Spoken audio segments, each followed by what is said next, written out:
Hello friends, गतिमान technical hub पर आपका बहुत बहुत स्वागत है। और आपके जो पिछले वीडियो सेशंस था पार्ट 7, उसके अंदर हमने आपको सरफेस प्लेट के बारे में पढ़ाया था और सरफेस प्लेट का टॉपिक लगभग ख़त्म हो गया था। तो हर बार की तरह हम कहेंगे कि यदि आप इस चैनल पर नए हैं तो आप प्लेलिस्ट पर जाएं और वहां लाइन से वीडियो देखें, क्योंकि सभी वीडियो को अच्छी तरीके से समझाते हुए आपके थ्योरी पार्ट को चलाया जा रहा है और ये आपके एग्ज़ाम के दृष्टिकोण से बहुत महत्वपूर्ण होंगे। इसलिए हम आपको प्लेलिस्ट देखने के लिए बार बार इसी वजह से आपको सलाह दी जाती है कि यदि आप नए हैं तो बेसिक से इस थ्योरी को समझिए, क्योंकि कंटिन्यू थ्योरी चल रही है और अच्छी प्रकार से चल रही है हैं। और जब आप शुरू से अंत तक वीडियो में बने रहिए और पूरा वीडियो को देखने के बाद एनालिसिस कीजिए कि आपको यहाँ से कितना सही थ्योरी और कितना इम्पोर्टेंट पार्ट पढ़ाया जा रहा है, हर चीज़ को समझाते हुए। इसलिए हमें उम्मीद है कि आप इस चैनल पे अंत तक बने रहेंगे और वीडियो को पूरा देखेंगे। पूरा देखने के बाद आप सब्सक्राइब करना और शेयर करना ना भूलें। क्योंकि सब्सक्राइब करने से नेक्स्ट वीडियो का नोटिफिकेशन आपको मिलेगा और आपकी तैयारी बेहतर हो पाएगी। और आप शेयर करेंगे तो उन सभी ज़रूरतमंद स्टूडेंटों को भी ये चीज़ प्राप्त होगा। इसलिए हम आपसे कहते हैं कि पहले आप वीडियो को पूरा देखिए, उसके बाद चैनल को सब्सक्राइब कीजिए, शेयर कीजिए, लाइक कीजिए। तो चलिए आज के सेशन में हम देखते हैं मार्किंग टेबल।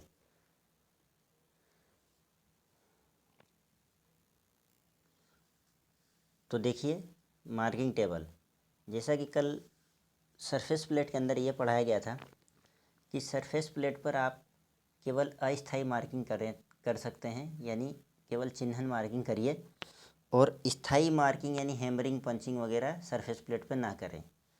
तो ऐसा सवाल आता है स्टूडेंट्स के दिमाग में, क्योंकि अगर उसे मालूम नहीं है, वो नया है, तो कि फिर मार्किंग जो स्थायी होती है वो कहाँ करें। तो उसके आगे जो टॉपिक था ये आपका मार्किंग टेबल, वो लेके आए हैं। इसमें देखिए ध्यान से, तो स्थायी मार्किंग के लिए इसी मार्किंग टेबल का यूज़ किया जाता है, ना कि सरफेस प्लेट का यूज़ किया जाता है। तो बहुत से स्टूडेंट क्या है जो नए आते हैं वो सरफेस प्लेट पे यूज़ करने लग जाते हैं, लेकिन हालांकि सरफेस प्लेट पे केवल चिन्हन और अस्थायी मार्किंग के लिए यूज़ किया जाता है। ठीक है, तो आइए देखते हैं। ये ढलवे लोहे की बनी वर्गाकार या आयताकार आकार की एक प्लेट होती है मार्किंग टेबल, जिसे मृदु इस्पात माइल्ड स्टील के बने स्टैंड के ऊपर फिट किया जाता है। तो ये माइल्ड मार्किंग टेबल भी किस चीज़ की बनी होती है? ढलवे लोहे की बनी होती है। इंपॉर्टेंट लाइन, आपकी नोटबुक उठा लीजिए, कॉपी उठा लीजिए आप। जैसा कि मैं आपको हर वीडियो में कहता हूँ कि आप एक कॉपी बनाइए, रजिस्टर बनाइए और ये एक एक लाइन वाले इम्पोर्टेंट जो मैं आपको अंडरलाइन करवाता हूँ उसको आप लिखते चलिए, ताकि थ्योरी ख़त्म होते होते अंत तक आपके पास 1000 से 1200 क्वेश्चन, 1500 क्वेश्चन लगभग तैयार हो जाए, जो आपके एग्ज़ाम और किसी कंपनी और किसी गवर्नमेंट जॉब के कॉम्पिटिशन्स की तैयारी में बहुत अहम रोल अदा करेंगी। तो आप चलिए आगे देखते हैं। यह ढलवे लोहे की बनी वर्गाकार या आयताकार आकार की एक प्लेट होती है, जिसे मृदु इस्पात के माइल्ड स्टैंड के ऊपर फिट किया जाता है। अब जो इसका स्टैंड होता है वो मृदु इस्पात का बना होता है। स्टैंड को प्रायः एंगल आयरन या चैनल से अथवा ढाल कर बनाया जाता है।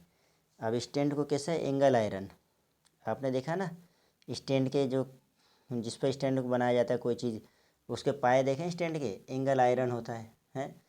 एंगल से बनाया जाता है, काट के या चैनल से या ढाल कर बनाया जाता है।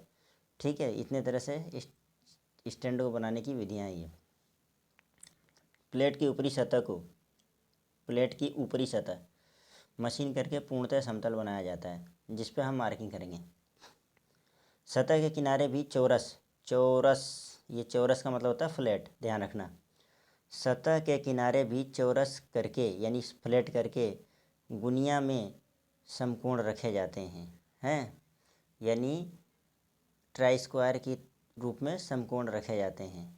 कहने का तात्पर्य है कि सतह के किनारे भी समतल करके, यानी इस प्लेट की मार्किंग टेबल की प्लेन करके गुनिया में समकोण पर रखे जाते हैं। कहने का मतलब है कि ट्राई स्क्वायर से नाप के उसको एकदम 90 डिग्री पे बनाया जाता है। और ये प्रायः 90 × 90 × 80 सेमी के चिन्हन मेज उपयोग की जाती है। यानी अधिकतर जो उपयोग किया जाता है मार्किंग टेबल, उसका साइज़ क्या होता है 90x90x80 सेमी के चिन्ह मेज का उपयोग किया जाता है प्रायः। तो ये हो गया लंबाई, ये हो गया विड्थ चौड़ाई, और ये हो गई उसकी ऊंचाई। ठीक है, हाइट, लंबाई चौड़ाई और ऊंचाई। तो आपके क्या होता है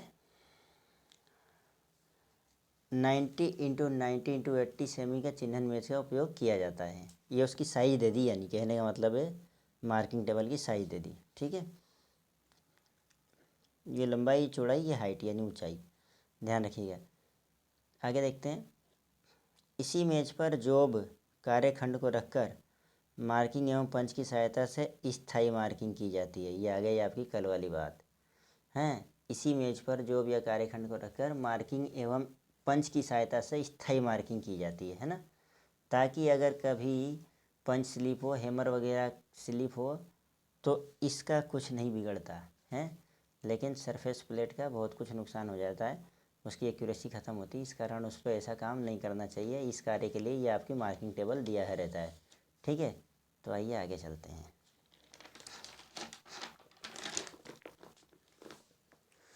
अब देखिए आपका ये मार्किंग टेबल वहीं तक था, वो ख़त्म हो चुका है।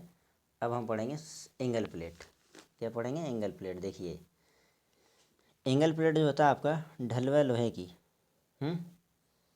90 डिग्री के कोण पर बनी एक प्लेट होती है, वेरी इंपॉर्टेंट। ठीक है, ये क्वेश्चन तैयार। एंगल प्लेट किससे बना होता है? ढलवे लोहे से। कितने डिग्री कोण पे बना होता है? 90 डिग्री के कोण पे बना होता है। हैं, ये आपका चित्र है एंगल प्लेट का। देखिए ये दिख रहा है आपको? तो ये कोण कितना का है? ये 90 डिग्री कोण पे बनाता है। ये ऐसे रहता है फ्लैट और ये खड़ा हो जाता है इसके ऊपर जाके, तो ये कोण 90 डिग्री का। ये कोण भी आपको 90 डिग्री का ही रहेगा। अब मैं बना के दिखा रहा हूँ आपको, पहले मैंने नहीं बनाया था, अब बना के बता रहा हूँ मैं आपको ये, तो आप इसको ध्यान से देखें। हैं, ये दोनों प्लेटें 90 डिग्री के कोण पे रहती है लंबवत, जिसकी दोनों बाहरी सतहें तथा साइड के किनारे परिशुद्धता के साथ मशीन किए हुए रहते हैं। यानी ये सतह और इसके बैक साइड में जॉब के ऊपर जो लगता है वो बैक साइड वाला ही लगता है, उधर पीछे इधर जो दिखाई नहीं दे रहा हमको, ये तो आंतरिक भाग है। उसके उस साइड में, जस्ट इस साइड में, इसके नीचे साइड में, यानी इधर उसको जॉब को सहारे प्रदान किया जाता है खड़ा करके, और फिर उसमें मार्किंग की जाती है लॉक करके। तो मशीन किया हुआ रहता है, यानी ये सतह मशीनिंग रहती है, ये सतह मशीनिंग रहती है, फेस मशीन रहता है इसका, यानी बहुत परिशुद्ध रहता है। मशीन किए हुए होते हैं। मार्किंग करते समय यह जॉब को पीछे से सहारा देती है। जॉब को पीछे से यानी बैक साइड से जॉब को क्या देती है? सहारा प्रदान करती है। ठीक है, और उसे गिरने से बचाती है। और वो खड़ा नहीं रह सकता कोई जॉब। आप सपोज करो 50x50 का माइल्ड स्टील का जॉब काट के और हेक्साइंग करके, फाइलिंग करके, सब कुछ रेडी करके, और उसको आपने मार्किंग मीडिया भी लगा दिया है। अब उसको आप मार्किंग के लिए जब खड़ा रखोगे तो बार बार गिरेगा, तो ये एंगल प्लेट के सहारे खड़ा रखोगे तो सहारा प्रदान करता है, उसको गिरने नहीं देता। आप जानते हो अच्छी तरह से, उसके बाद आप मार्किंग करते हो उस पर। हैं, आगे चलिए। गिरने से बचाती है, जिसके सहारे चौरस जॉब यानी समतल जॉब को लंब स्वरूप खड़ा किया जा सकता है। अभी जितनी बातें मैंने बोली। किसी किसी प्लेट में आयताकार खांचे ग्रू बने होते हैं, जिनका उपयोग नट बोल्ट की सहायता से इसके साथ जॉब को क्लैंप करने के लिए किया जाता है। ये मैंने इसी में बना दिया। अगर ये सादा एंगल प्लेट होता तो ये खांचे नहीं रहते हैं, ये सीधा सिर्फ यहाँ से स्ट्रिप लगती है और यहाँ तक आके जुड़ जाती है, आपने देखा होगा हैं ऐसे स्ट्रिप। लेकिन ये मैंने आपको इसलिए बना दिया था कि मुझे बार बार बनाना ना पड़े और मैं आपको इसी के अंदर समझा सकूँ। तो इस तरह से ये झिर्री कटी होती है, झिर्री वाले में भी ऐसा ही रहता है। तो ये ग्रू इसमें कटे हुए होते हैं आयताकार ग्रू, ये दिख रहे हैं ना आपको, ये। तो इसके अंदर क्या होता है, नट और बोल्ट को जॉब को क्लैंप कर किया जा सकता है और स्थायी रूप से उसको बांधा जा सकता है नट बोल्ट की सहायता से। ये लिखा हुआ है, किसी किसी प्लेट में आयताकार आकार के ग्रू बनाए जाते हैं जिनका उपयोग नट बोल्टों की सहायता से इसके साथ जॉब को क्लैंपिंग करने के लिए किया जाता है, बांधने के लिए। अब एंगल प्लेट का साइज़ कितना होता है, देखिए ये इम्पोर्टेंट आ गया। इसका साइज इसकी लंबाई, चौड़ाई और मोटाई से प्रकट किया जाता है। एंगल प्लेट का साइज किससे प्रकट करते हैं, लंबाई, चौड़ाई और इसकी थिकनेस से। हैं तो लंबाई देखिए 150, मोटाई देखिए 150, ये सॉरी चौड़ाई, लंबाई और चौड़ाई 150, इसकी ऊंचाई, हाइट, यानी ये जो लंबवत खड़ा है, ये जो प्लेट लंबवत है तो ये ऊंची भी तो होगी ना यहाँ से यहाँ तक, तो वो करीब 100 mm हैं। और उसके बाद इसकी थिकनेस यानी मोटाई 25 mm होती है। तो ये साइज़ का विवरण है इसका, देखना ध्यान से आप। इस साइज में एंगल प्लेट मिलते हैं। आगे देखते हैं। सरफेस प्लेट की सतह के साथ 90 डिग्री का कोण बनाती है। तो जब इसको हम सरफेस प्लेट पर रख देंगे, हैं ये सरफेस प्लेट है, इस पर लाके हम एंगल प्लेट को रख देंगे। एंगल प्लेट इस तरीके का होता है, अभी दिखाया मैंने आपको, इस तरीके का होता है इस तरीके का। ये एंगल प्लेट लाके सरफेस प्लेट पर रख दिया, ये सरफेस प्लेट है ये। तो क्या ये वाला कोण जो बनेगा, ये वाला कोण, ये 90 का नहीं होगा क्या, बनेगा ना 90 डिग्री का ये कोण, यही वाला। तो इसी कोण की बात चल रही है कि सरफेस प्लेट की सहायता से सतह के साथ, सरफेस प्लेट की सतह के साथ एंगल प्लेट 90 डिग्री का कोण बनाती है, जिसके कारण सतह से जॉब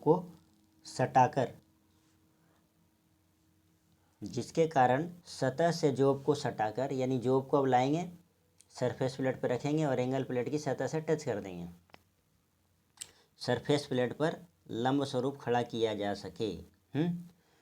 तो कहने का तात्पर्य यह है कि जॉब पे एक अच्छी मार्किंग के लिए सरफेस प्लेट के साथ साथ एंगल प्लेट का होना भी अति आवश्यक है।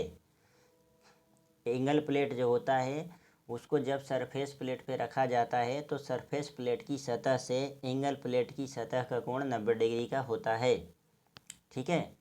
और ये 90 डिग्री का जो कोण बनता है, तो जो ये सरफेस प्लेट की सतह से लेकर और एंगल प्लेट की जो दीवार है जिसे वो खड़ी होती है 90 डिग्री का कोण बनाती है, वो दीवार समतल जॉब या चौरस जॉब को सहारा प्रदान करती है, उसे गिरने नहीं देती है। एंगल प्लेट की जो साइज होती है वो साइज को लंबाई, चौड़ाई और मोटाई से प्रकट किया जाता है, जो लगभग 150 mm लंबी, 150 mm चौड़ी और 100 mm ऊंची और 25 mm मोटी पाई जाती है साइज में। ये उसका साइज का वर्णन है जो मैंने अंडरलाइन करते हुए दिखाया आपको। सरफेस प्लेट सतह से 90 डिग्री का कोण बनाती है, ये आपको बता चुका हूँ मैं। अब हम बात करते हैं कि ये निम्न प्रकार के होते हैं। कौन? ये एंगल प्लेट जो होता है वो निम्न प्रकार के होते हैं। तो कितने प्रकार के होते हैं, देखिए नंबर 1 आइए। नंबर 1 ठोस एंगल प्लेट। इनका प्रयोग अधिकतर किया जाता है, हैं। अब ठोस में क्या होता है, वही एंगल प्लेट जैसा ये है एंगल प्लेट, हैं ये आपका एंगल प्लेट है। अब मैं उदाहरण से समझा रहा हूँ आपको। तो यहाँ से 2 स्ट्रिप लग जाती है ऐसे, है ना, इस तरीके से सहारे के लिए प्रदान हो जाता है, तो ये ठोस कहलाने लग जाती हैं। ये आपका बराबर एंगल प्लेट चल रहा है ये, है ना। ऐसे रख देंगे इसको ले जाके और यहाँ जॉब खड़ा कर देंगे, ठीक है। आई बात समझ में। तो इनका प्रयोग अधिकतर किया जाता है।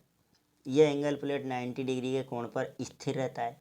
अब जब ये स्ट्रिप लगा के वेल्डिंग कर देंगे तो स्थिर हो ही जाएगा ना वो। ये स्ट्रिप लगा देते हैं उसके ऊपर जो, तो स्थिर रहता है। मार्किंग लेआउट करते समय, मार्किंग लेआउट करते समय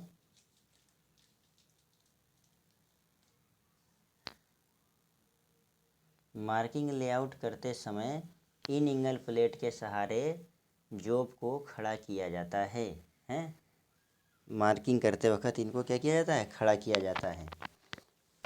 ये प्रायः छोटे आकार के होते हैं। कैसे होते हैं, छोटे होते हैं, है ना। ये आकार में प्रायः छोटे होते हैं। कौन से, ठोस एंगल प्लेट, ठीक है। और इनका उपयोग ज़्यादा किया जाता है, अधिकतर इन्हीं का उपयोग होता है। आइए नेक्स्ट चलते हैं।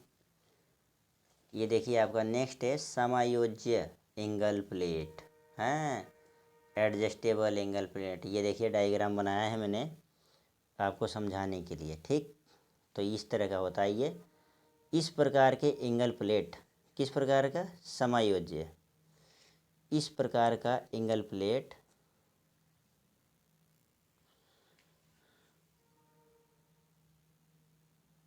इस प्रकार का एंगल प्लेट कार्य को किसी भी कोण में सहारा देने के लिए प्रयोग किया जाता है। यानी किसी भी कोण पे 90 डिग्री पे ही नहीं, 110 पे, 60 पे, जिन्हें आपस में नट और बोल्ट की सहायता से जोड़ा जाता है। ये नट, ये दिख रहा है आपको, नट दिख रहा है, तो इसको लूज करेंगे तो यहाँ से ये इसका मूवेबल है, ये पिन होती है इसमें, इसके सहारे ये वाली जो सतह है आपकी मूव होती है, आगे पीछे हो जाती है, हैं इस तरीके से।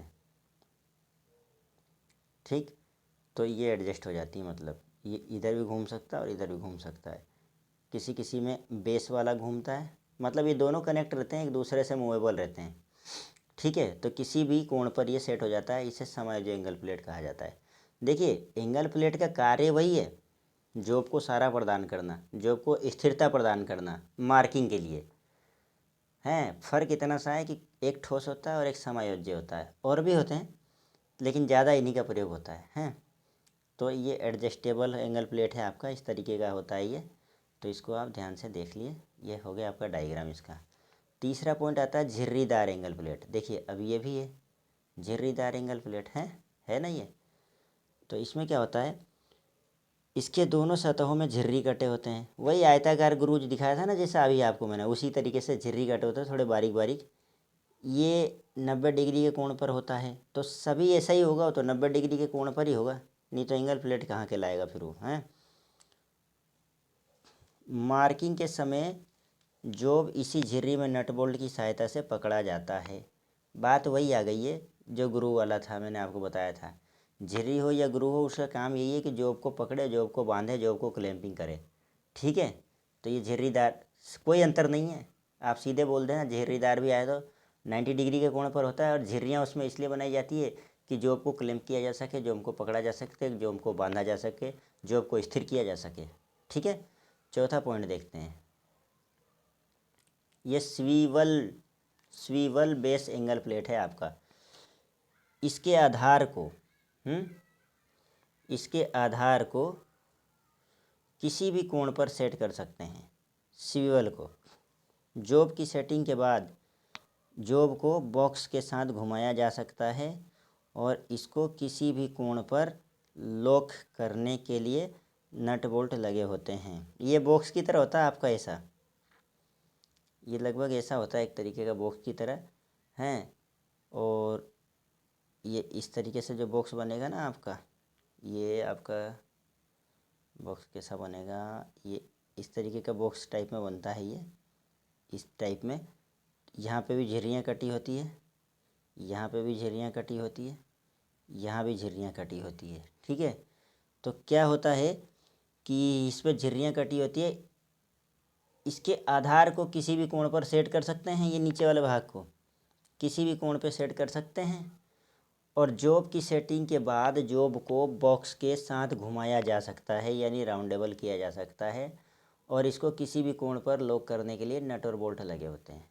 ठीक है, तो ये चौथा प्रकार हो गया आपका। और लास्ट आपका प्रकार है बॉक्स एंगल प्लेट, हैं। ये आपका, ये स्वीवल वाला तो है ना, ये तो बॉक्स वाला था, ये बॉक्स वाला है, ये वाला है। स्वीवल वाला तो होता है जो इसके आधार अलग होता है, ऐसा ये स्वीवल वाला होता है। मैंने थोड़ा सा आपको थोड़ा उल्टा हो गया यहाँ, ये स्वीवल वाला है, ऐसा होता है, और यहाँ पर रहता है इस तरह से एंगल प्लेट आपका बना हुआ, इस तरीके से, इस तरीके से ये आधार होता है। ये घूमता किधर भी है, तो इसके आधार को किसी भी जगह सेट कर सकते हो। और ये बॉक्स वाला है, बॉक्स में इस तरह से झिर्रियाँ कटी होती है। तो ये देखिए, ये एरो लगा दिया मैंने, और ये एरो इसको ऐसे लगा दिया।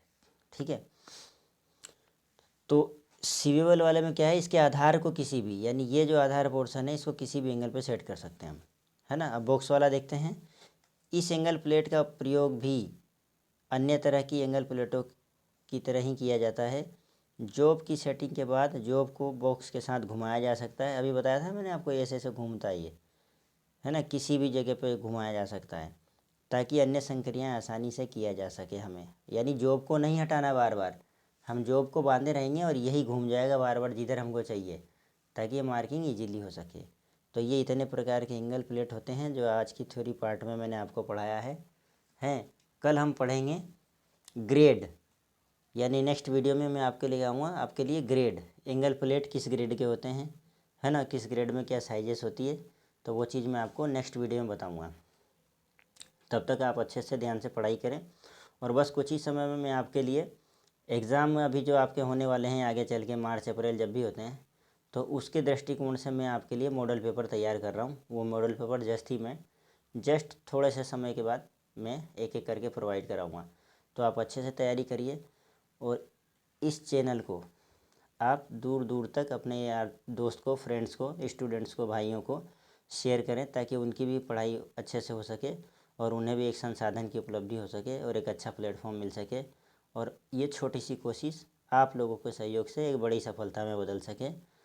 तब तक के लिए धन्यवाद हैं और आप अच्छे से पढ़ाई करें, मेरी शुभकामनाएं आपके साथ हैं। और इसी के साथ जय हिंद, मिलते हैं नेक्स्ट वीडियो में नेक्स्ट टॉपिक के साथ।